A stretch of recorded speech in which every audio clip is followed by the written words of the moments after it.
अस्सलाम वालेकुम व्यूवर्स, कैसे हैं आप लोग।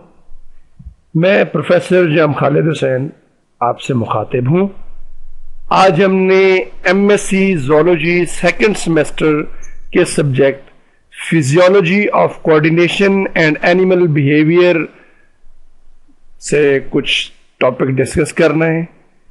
तो इससे पहले कि हम आज का लेक्चर स्टार्ट करें, आपसे रिक्वेस्ट की जाती है कि आपने मेरे चैनल को सब्सक्राइब करना है और बेल आइकॉन को प्रेस कर देना है ताकि आने वाले लेक्चर्स का नोटिफिकेशन मिल सके। और इसके साथ ही आपने मेरी तमाम वीडियोस को लाइक और शेयर करना है। इस वीडियो में हमने जो आज टॉपिक डिस्कस करना है वो है जी second messenger system in post synaptic neuron. Many functions of the nervous system, for instance, the process of memory, require prolonged changes in neuron for second to month after the initial transmitter substance is gone. Nervous system के बहुत सारे functions में से मिसाल के तौर पर memory को हम ले लेते हैं। इनको प्रोलॉन्ग चेंजेस रिक्वायर होती है न्यूरॉन्स में, जो कि इनकी जो मुद्दत है चेंजेस की वो सेकंड से लेके मंथ्स तक हो सकती है, जब न्यूरोट्रांसमीटर एक्साइट करने के बाद न्यूरॉन को जा चुका होता है उसके बाद, यानी इतनी देर रिक्वायर होती है, मतलब इसको चेंज होना होता है न्यूरॉन के अंदर ताकि जो लॉन्ग टर्म प्रोसेस हैं, लॉन्ग टर्म फंक्शन है नर्वस सिस्टम के वो अकॉम्प्लिश हो सकें, मुकम्मल हो सकें। The ion channel are not suitable for causing prolonged postsynaptic neuronal change because these ion channels close within millisecond after the transmitter substance is no longer present. तो ये जो आयन चैनल्स हैं ये सूटेबल नहीं है कि ये काम करा सकें पोस्ट साइनेप्टिक न्यूरॉन में, क्योंकि ये जो आयन चैनल हैं ये खुद ही न्यूरोट्रांसमीटर के डिग्रेड होने के बाद चंद मिली सेकेंड में ये आयन चैनल खुद ही क्लोज हो जाती, खुद भी क्लोज हो जाती हैं, तो वो न्यूरॉन में चेंजेस नहीं ला पाएंगी देर तक। However, in many instances, prolonged postsynaptic neuronal excitation or inhibition is achieved by activating a second messenger chemical system inside the postsynaptic neuronal cell itself, and then it is second messenger that cause the prolonged effect. ताहम ज़्यादातर cases में prolong जो postsynaptic neuron में excitation या inhibition होती है वो कैसे अचीव की जाती है? By activating a second messenger chemical system, यानी एक second messenger chemical system activate किया जाता है जो फिर बाद में पोस्टसाइनेप्टिक न्यूरॉन में चेंजेस लाता रहता है। There are several types of second messenger system. तो सेकंड मैसेंजर सिस्टम की बहुत सारी टाइप्स हैं। One of the most common type uses a group of protein called ji protein.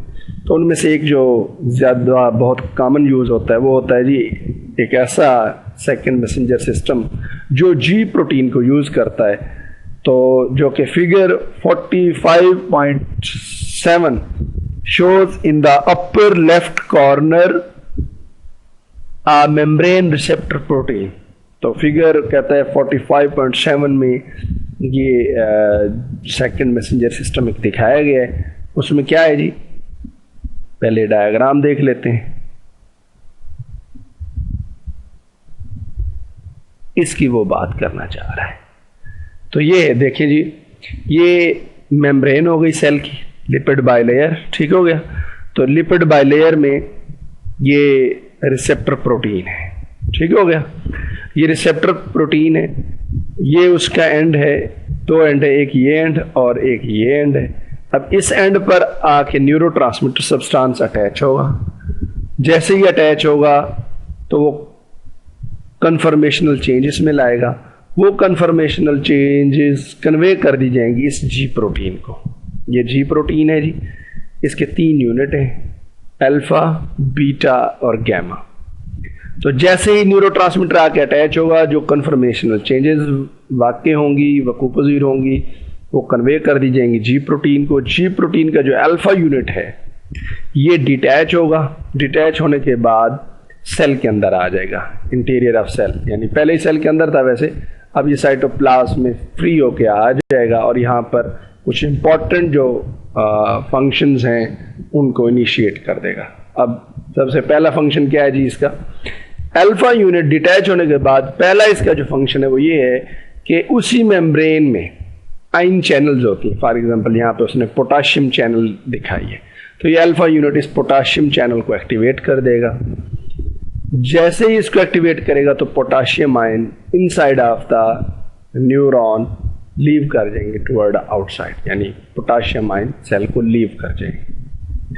उसके बाद जो दूसरा फंक्शन है अल्फा यूनिट का वो ये है कि ये मेम्ब्रेन एंजाइम्स होते हैं, ठीक है, ये मेम्ब्रेन एंजाइम को एक्टिवेट करेगा और ये जो मेम्ब्रेन एंजाइम है ये एटीपी को कन्वर्ट कर देगा साइक्लिक एएमपी में, यानी एडिनोसिन मोनोफॉस्फेट में, या फिर यही एंजाइम जीटीपी को कन्वर्ट कर देगा सीजीएमपी, यानी गुआनोसिन ट्राइफॉस्फेट को कन्वर्ट कर देगा साइक्लिक गुआनोसिन मोनोफॉस्फेट।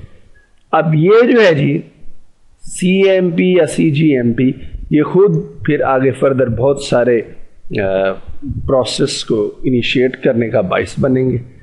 उसके बाद जो थर्ड इसका फंक्शन है जी अल्फा यूनिट का वो ये है कि इट विल एक्टिवेट वन और मोर इंट्रासेलुलर एंजाइम, ये एक से ज़्यादा बहुत सारे इंट्रासेलुलर एंजाइम जो सेल के अंदर पाए जाते हैं उनको एक्टिवेट करेगा और वो enzyme specific cellular chemical activator को एक्टिवेट करेंगे और सेल के अंदर बहुत सारे प्रोसेस चल पड़ेंगे। फोर्थ इसका जो फंक्शन है अल्फा यूनिट का वो ये है कि एक्टिवेट कर देगा जीन ट्रांसक्रिप्शन को। जैसे ही जीन ट्रांसक्रिप्शन होगी प्रोटीन्स बनेंगी, न्यू प्रोटीन, और ये न्यू प्रोटीन फिर सेल के अंदर स्ट्रक्चरल चेंज लाएंगे।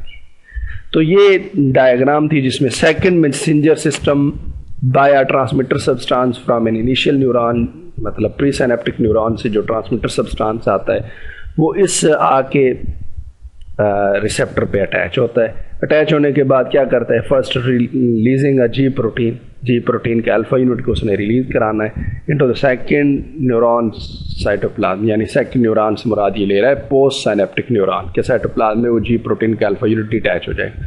उसके बाद वो 4 सब्सिक्वेंट जो है पॉसिबल इफेक्ट्स जो हमने डिस्कस किए हैं उसकी वो बात कर रहा है। ठीक हो गया जी, वापस चलते हैं हम थ्योरी की तरफ। यहाँ पे हम थे तो a G protein is attached to the portion of receptor that protrude into the interior of cell। तो आपने देखा कि रिसेप्टर के 2 एंड हैं, एक एंड जो मेम्ब्रेन से बाहर है और दूसरा एंड मेम्ब्रेन के अंदर है, प्रोट्रूड है, अंदर की तरफ निकला हुआ है। तो अब ये जो अंदर की तरफ रिसेप्टर का पोर्शन निकला हुआ जी प्रोटीन इन साइड से उससे अटैच हो जाएगी। G protein in turn consist of 3 component. G protein खुद 3 कंपोनेंट पे मुश्तमिल है। Alpha component that is activator portion of G protein, activator portion है जी प्रोटीन का, and beta and gamma component, beta और गैमा कंपोनेंट हैं, दूसरे और तीसरे कंपोनेंट बीटा और गैमा हैं, that are attach to the alpha component. तो ये बीटा और गैमा अल्फा से ना सिर्फ अटैच हैं but also to the inside of cell membrane adjacent to receptor protein, बल्कि सेल मेम्ब्रेन के साथ भी ये बीटा और गैमा जो कंपोनेंट है ये अटैच होते हैं। On activation by a nerve impulse the alpha portion of G protein separate from the beta and gamma portion and then is free to move within the cytoplasm of cell. जैसे ही जी protein activate होती है तो उसका जो alpha unit होता है वो डिटैच होने के बाद साइटोप्लाज्म ऑफ सेल यानी न्यूरॉन के साइटोप्लाज्म में फ्रीली मूव करता है और बहुत सारे फंक्शंस को ऑन सेट कर देता है, उनको इनिशिएट कर देता है। Inside of cytoplasm the separated alpha component performing one और मोर ऑफ मल्टीपल फंक्शन, एक या एक से ज्यादा फंक्शन परफॉर्म करता है depending upon the specific characteristic of each type of neuron. Depend कर देगा कि वो कौन सा न्यूरॉन है और उसकी क्या खासियत है, उसकी क्या फीचर्स है। तो कौन से 4 जो इम्पोर्टेंट फीचर हैं वो जो अभी हमने डिस्क्राइब भी किए थे फिगर में। तो पहला है जी opening specific ion channel through the post synaptic cell membrane. as we have shown the figure 45.7 upper right उसके कॉर्नर में पोटाशियम चैनल था that is open in response to G protein. तो पोटाशियम चैनल जी प्रोटीन के alpha unit के activate करने stimulate करने पर ये हो जाता है। जैसे ही ओपन होता है तो this channel open and stay open for a prolong time. Open होता है ना सिर्फ बल्कि प्रोलॉन्ग टाइम तक ओपन भी रहता है। In contrast to rapid closure of direct activated ion channel that do not use the second messenger system. कहता है ये आयन चैनल उन आयन चैनल के बरक्स है जो फौरन क्लोज हो जाती हैं क्योंकि ये सेकंड मैसेंजर सिस्टम के तहत ओपन हुआ है ion channel, potassium ion channel. उसके बाद है जी activation of cyclic adenosine monophosphate or cyclic guanosine monophosphate in the neuronal cell. Recall that either cyclic AMP or cyclic GMP can activate highly specific metabolic machinery in the neuron and therefore can initiate any one of the many chemical reactions including long-term changes in the cell structure itself, which in turn alter long-term excitability of neuron. कहता है जब CAMP और GMP activate हो जाते हैं तो ये बहुत सारे सेल मशीनरी को, मेटाबॉलिक मशीनरी को एक्टिवेट करते हैं और एक्टिवेट करने के बाद, इनिशिएट करने के बाद बहुत सारे केमिकल्स का स्टार्ट करा देते हैं और उसमें लॉन्ग टर्म चेंजेस सेल में लाते हैं इन इटसेल्फ। और इन लॉन्ग टर्म चेंजेस में वो ये कैसे लाते हैं long term changes? By excitability of neurons को एक्साइट करके। Third point, activation of one or more intracellular enzyme. G protein can directly activate one or more intracellular enzyme. तो G protein का अल्फा यूनिट से मुराद है, मतलब alpha unit एक या एक से ज़्यादा एंजाइम को एक्टिवेट कर रहे हैं। In turn, these enzyme can cause any of the many specific chemical reactions in the cell. तो ये जो फिर एंजाइम है एक या एक से ज़्यादा केमिकल रिएक्शंस को स्टार्ट करा देंगे। उसके बाद फोर्थ पॉइंट है activation of gene transcription. This is one of the most important effect of activation of second messenger system.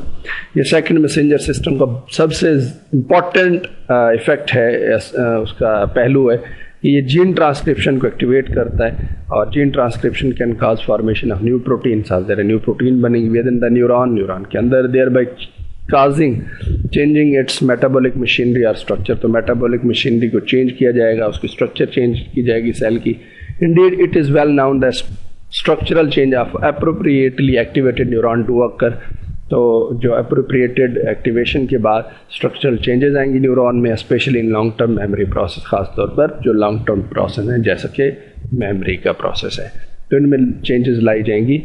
ऐसे कैसे पहले सेल को एक्टिवेट किया जाएगा, उसके डिफरेंट कंपोनेंट को एक्टिवेट किया जाएगा, एंजाइम को एक्टिवेट किया जाएगा, उसके नतीजे में उस सेल के फंक्शन को एक्टिवेट किया जाएगा और अल्टीमेटली उसको उसमें चेंज लाई जाएगी। तो ये आज का टॉपिक था। आप कोई भी क्वेश्चन हो तो आपने कमेंट सेक्शन में करना है। इसके साथ अल्लाह हाफिज़।